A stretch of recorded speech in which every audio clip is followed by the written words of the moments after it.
14 марта в 2 часа дня в телеграм-канале информационного агентства Аяшара появилось сообщение о нападении на семейную пару из России, произошедшем накануне 13 марта в кафе «Аморе» в городе Гагра. Ссылаясь на собственные источники, Аяшара сообщила, что в результате конфликта с главой администрации Гагарского района Юрием Хагуш россиянин получил огнестрельное ранение. Спустя 2 часа на официальной странице «Курорт Гагра» в Фейсбуке было опубликовано опровержение. Информация о нападении на россиян и причастности Юрия Хагуш названа неприкрытой ложью, а информационное агентство обвиняется в систематической травле в адрес главы района. На следующий день, 15 марта, главный редактор Аяшара Нисфа Аршба отправилась в 4-ю больницу города Сочи, откуда сообщила, что пострадавший Константин Белозеров в тяжелом состоянии находится в реанимации. Константин Белозеров был доставлен в 4-ю городскую больницу города Сочи вчера. Ему была проведена операция. Состояние его врачи оценивают как очень тяжелое. Константина Белозерова в 4-ю больницу города Сочи доставили, указав в документах о том, что он напоролся на металлический штырь.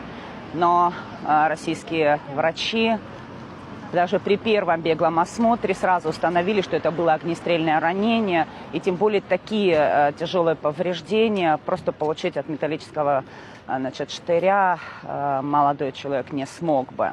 В своем материале Нисфа Аршба подчеркнула, что ни Минздрав, ни МВД никак не комментировали инцидент, хотя прошло 2 дня. Действительно, первый официальный комментарий МВД Абхазии был опубликован в телеграм-канале ведомства в 22:38 15 марта, уже после репортажа Аяшара из Сочи. В сообщении МВД сказано, что 13 марта в 16:50 в дежурную часть УВД по Гагарскому району поступило уведомление из Центральной районной больницы города Гагра о доставлении гражданина Белозерова Константина Анатольевича с колотым сквозным ранением левой голени. После оказания первичной медицинской помощи пациент был выписан в состоянии средней тяжести и переведен в республиканскую больницу города Сухум для дальнейшего лечения. По запросу Абаза ТВ республиканская больница в Сухуме подтвердила, что 13 марта в 18:50 Константин Белозеров был доставлен из Гагарской ЦРБ с диагнозом колотое сквозное ранение верхней трети левой голени, открытый перелом головки левой берцовой кости. В Гагре пациенту провели первичную хирургическую обработку, раны ушиты. Со слов больного,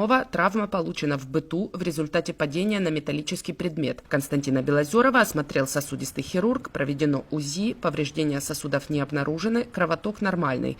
Пациенту наложили гипс и оставили на ночь в стационаре. На следующее утро по настоянию родственников больной отправлен в 4-ю больницу города Сочи для дальнейшего лечения. Конец цитаты. 16 марта представители 9 оппозиционных общественных и политических организаций выразили глубокую обеспокоенность в связи с вопиющим инцидентом и последующим замалчиванием преступления со стороны руководства МВД Абхазии. Мы требуем от правоохранительных органов немедленного расследования случившегося, прозрачности в освещении обстоятельств нападения и четких ответов от всех ответственных структур, сказано в заявлении. В ответ на запрос Абаза ТВ пресс-служба Генеральной прокуратуры сообщила, что 17 марта в прокуратуре Гагарского района состоялось выездное совещание под руководством исполняющего обязанности генерального прокурора, генерал-майора юстиции Руслана Тарба с участием прокурора Гагарского района Беслана Пкин и представителями МВД Абхазии по факту обращения гражданина Белозерова в Гагарскую ЦРБ с телесными повреждениями. Исполняющий обязанности генпрокурора дал поручение провести следственные мероприятия, необходимые для принятия процессуального решения, а прокурору Гагарского района взять на личный контроль ход проверки. По неофициальным данным, поводом для конфликта в Гагре стал внешний вид Константина Белозерова. Он якобы находился в кафе с голым торсом, за что получил замечание от мэра Юрия Хагуш.